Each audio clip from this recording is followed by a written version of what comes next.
Hi everyone, welcome to global online. This is Ankita Sood. So paper one में आज हम types of research के most expected questions लेकर आए हैं जो कि एग्जाम में आपको अच्छा स्कोर करने में ज़रूर मदद कर सकते हैं। तो इसीलिए फिर स्टूडेंट्स आज का सेशन शुरू करते हैं। पेपर वन के बेस्ट प्रिपरेशन के लिए कंप्लीट कोर्स में लेकर आई हूँ जहां पर आपको एग्जामिनेशन तक डेली लाइव लेक्चर्स के साथ 100% सिलेबस कवर करवाने की मैं गारंटी देती हूँ। साथ ही students topic wise practice MCQs and PYQs भी आपको मिलेंगे ताकि आपको पता चलता रहे कि जो टॉपिक आप पढ़ रहे हो उसमें से आज तक कैसे क्वेश्चंस आए हैं एंड अपकमिंग एग्जाम में कैसे क्वेश्चंस पूछे जा सकते हैं। फाइनल रिवीजन के लिए mock test and 5000 plus MCQ question bank है जिसके बाहर से कुछ भी एग्जामिनेशन में कभी भी नहीं पूछा जा सकता। बच्चों को नोट्स बनाने में बहुत ज्यादा समय लगता है लेकिन इस कोर्स में आप लोगों को हम पीडीएफ फॉर्मेट में फुल सिलेबस नोट्स देते हैं जो कि एग्जाम के लिए बहुत ही ज्यादा इंपॉर्टेंट है। एंड न्यू बैच भी हमारा मंडे से स्टार्ट होने वाला है तो आप सभी स्टूडेंट्स इसको जरूर ज्वाइन कर लीजिए। इससे पहले फ्री वीडियोस और मॉक टेस्ट को जरूर देखना जो कि आपको ग्लोबल ऑनलाइन ऐप पे मिलेगा। स्टोर सेक्शन पर सर्च बार में लिखिए कोर्स का नाम, जैसे ही आप कोर्स पे क्लिक करते हो यहाँ पर आपको इसकी ड्यूरेशन दिख जाएगी। एग्जामिनेशन तक आप लोगों के लिए ये कोर्स वैलिड रहेगा। कंटेंट पर जाते ही आप देख सकते हो फ्री वीडियोस हैं, कंप्लीट मेरा कोर्स है जिसमें आपको मेरे सभी लेक्चर्स के पीडीएफ्स मिल जाएंगे, टेस्ट मिल जाएंगे एंड वीडियो लेक्चर्स है जिसके अलावा ना आपको कोई एक्स्ट्रा मॉक टेस्ट या ना एक्स्ट्रा कोई बुक खरीदने की जरूरत है।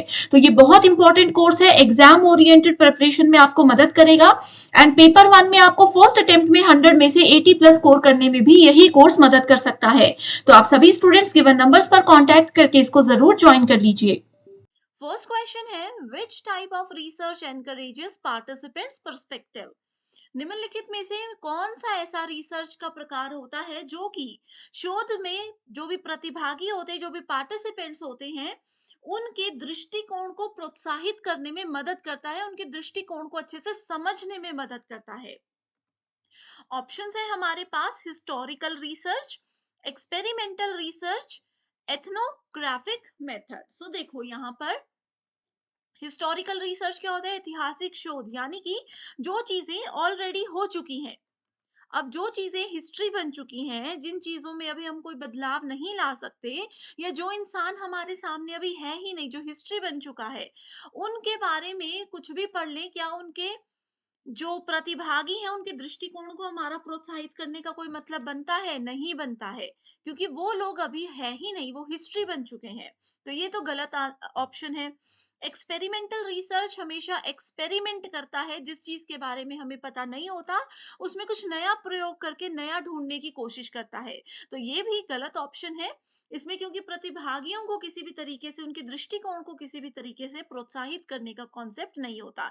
जैसे साइंस लैब में एक्सपेरिमेंट होते हैं तो उनके दृष्टिकोण से रिलेटेड यहाँ पर कोई पॉइंट नहीं रहता। अगला ऑप्शन है एथनोग्राफिक मेथड, यानी कि निर्वंश विज्ञान विधि। ये आपका करेक्ट आंसर होगा, क्योंकि देखो एथनोग्राफिक मेथड मैंने आपको बताया था, ये क्या करता है, किसी भी ग्रुप, किसी भी कम्युनिटी या फिर किसी भी कल्चर के अंदर जो लोग काम कर रहे हैं, उन लोगों के बिहेवियर को समझने में मदद करता है। उन लोगों का आपस में कैसे बातचीत है, उन लोगों की एक दूसरे के साथ सोशल इंटरेक्शन कैसी है, ये सब कुछ जानने में एथनोग्राफिक रिसर्च मदद करता है, जिससे कि पार्टिसिपेंट के दृष्टिकोण को बढ़ावा दिया जाता है, उनको प्रोत्साहित किया जा सकता है। सो करेक्ट आंसर है ऑप्शन नंबर सी। अगला सवाल है, quantitative research is also called what. So हमने पढ़ा था मात्रात्मक अनुसंधान क्या होता है? एथनोग्राफिक होता है, ये इसका टाइप तो होता है, लेकिन और ऑप्शंस भी देख लेते हैं। अनस्ट्रक्चर्ड अप्रोच, ये भी नहीं होगा, क्योंकि अनस्ट्रक्चर्ड होता है आपके पास क्वालिटेटिव। ठीक है, क्वालिटेटिव रिसर्च अनस्ट्रक्चर्ड होता है। डिस्क्रिप्टिव अप्रोच, क्वांटिटेटिव, हमें क्या करता है, क्वांटिटी में रिजल्ट बताता है, कि ग्राफिकल फॉर्मेट में रिजल्ट बताता है, तो ये डिस्क्रिप्शन के अंदर तो नहीं आता। एंड लास्ट ऑप्शन है स्ट्रक्चर्ड अप्रोच, यानी कि संरचित दृष्टिकोण। तो एक चीज को हमेशा ध्यान रखिए, जो क्वांटिटेटिव होता है, ठीक है, क्वांटिटेटिव रिसर्च का एक एग्जांपल मैंने आपको बताया था, हम सर्वे करवाते हैं, हम पोल्स करवाते हैं, हम क्वेश्चनियर्स करवाते हैं। ये सब चीजें क्या होती है, एक प्रॉपर प्लान करके ही करवाई जाती है। अब ऐसा तो नहीं है आपको किसी चीज पे सर्वे करने का मन किया, आप उठे और पब्लिक के पास चले गए, ऐसे कभी सर्वे नहीं होगा। सर्वे के लिए आपके पास एक प्रॉपर प्रॉब्लम होनी चाहिए, एक ऑडियंस आपको पता होना चाहिए। हमने डिस्कस किया था कि एक ऑडियंस क्या होती है, टारगेट ऑडियंस क्या होती है, कि जो हमारा सवाल है वो किस एज ग्रुप के लोगों से हम पूछेंगे, ये पता होना चाहिए। तो इसीलिए क्वांटिटेटिव रिसर्च अगर आपको पता है कि सर्वे, पोल्स और क्वेश्चनेयर होता है, तो आप अच्छे से आंसर दे पाओगे कि ये हमेशा एक स्ट्रक्चर्ड अप्रोच होता है, एक प्रॉपर प्लानिंग के साथ इसको किया जाता है। सो करेक्ट आंसर है यहाँ पर ऑप्शन नंबर डी। अगला सवाल है, the research conducted after the careful inquiry is known as. मैंने आपको बताया था कल ही कि एक फैक्ट है, एक इंसिडेंट है, इंसिडेंट हो गया, उसके बाद हमें पता चला, फिर हमें जानना है कि भाई ये इंसिडेंट क्यों हुआ था, इसके पीछे क्या कारण था। तो ऐसे में कौन सा रिसर्च यूज होता है? ऐसे में यूज कौन सा करते हैं? Applied action, both applied and action, या फिर फंडामेंटल। तो करेक्ट आंसर क्या है? Option number one, that is applied research. ठीक है, अच्छे से, बहुत अच्छे से हमने किसी चीज की इंक्वायरी कर ली, बहुत अच्छे से हमने उस चीज को समझ लिया, उसके बाद उस नॉलेज को अप्लाई करना, that is called applied research. अगला है, a researcher attempts to evaluate the effect of method of feeding on anxiety proneness of children. इसमें कौन सा रिसर्च का मेथड यूज होगा? अब देखो, इस क्वेश्चन को नहीं समझ आया, थोड़ा सा लेंदी स्टेटमेंट है, आपको क्या समझना है? इन्होंने बोला है कि एंजाइटी प्रोननेस वाले जो बच्चे होते हैं, ठीक है, चिंता प्रवणता टाइप के जो बच्चे होते हैं, उनको कुछ अच्छे से खाना पीना खिलाया, उनको खुश रखा, अच्छे से 1 मंथ मान लीजिए ये चीज, ट्रीटमेंट उनको करवाया गया, उसके बाद उसका क्या इफेक्ट पड़ा उन बच्चों पे, क्या वो सही हुए या नहीं हुए, इसको जानने के लिए कौन सा रिसर्च इस्तेमाल किया जाएगा, ये पूछा है।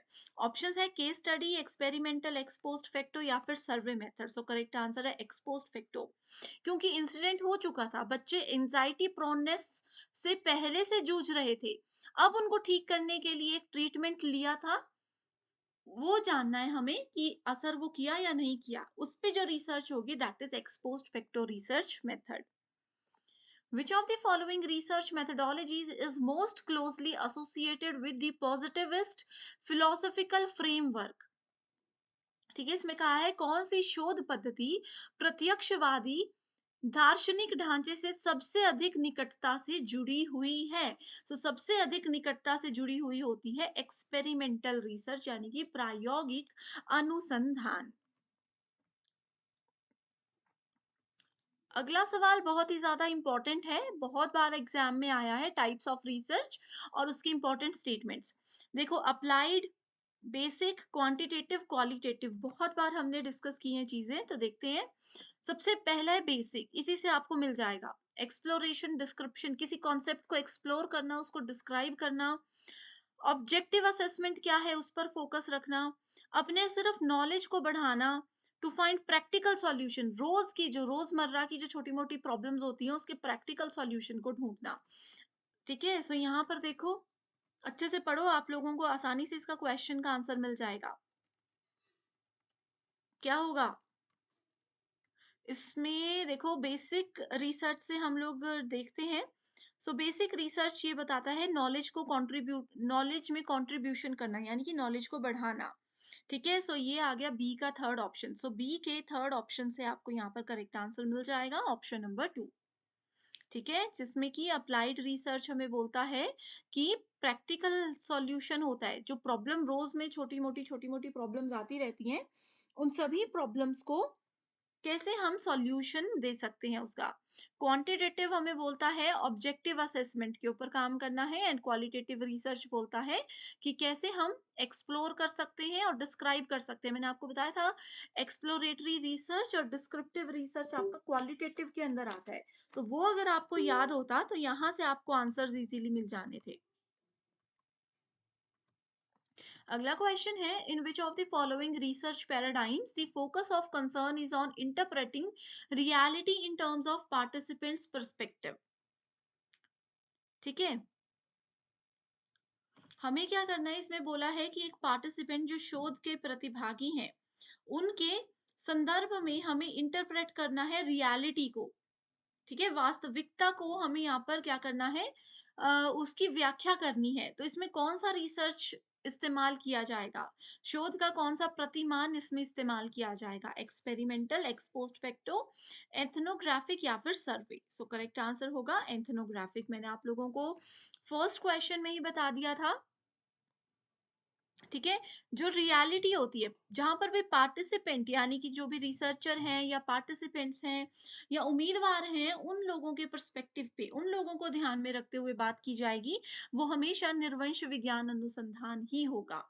उसका एक एग्जाम्पल जो बताया था याद होगा आप लोगों को कि एक ऑफिस में मान लो 30 लोग हैं, वो 30 लोग आपस में कैसे बातचीत कर रहे हैं, क्या उनका पॉइंट ऑफ व्यू है किसी भी चीज को लेकर के, ये सब चीजों का अगर हम डिस्कशन कर रहे होंगे तो वो एथनोग्राफिक में आएगा, यानी कि पार्टिसिपेंट के पॉइंट्स को हम ध्यान में रखेंगे।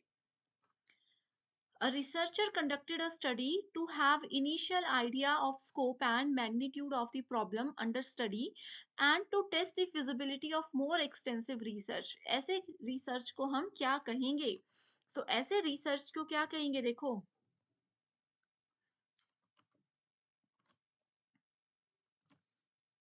ओके, एक ऐसी रिसर्च, एक रिसर्चर ने देखो एक स्टडी की जिसमें उनके पास ना एक थोड़ा सा आइडिया है, रिसर्च का जो प्रॉब्लम है उसका थोड़ा सा आइडिया है कि इसका क्या स्कोप हो सकता है, क्या प्रॉब्लम हो सकती है, किस लेवल पर ये प्रॉब्लम होगी।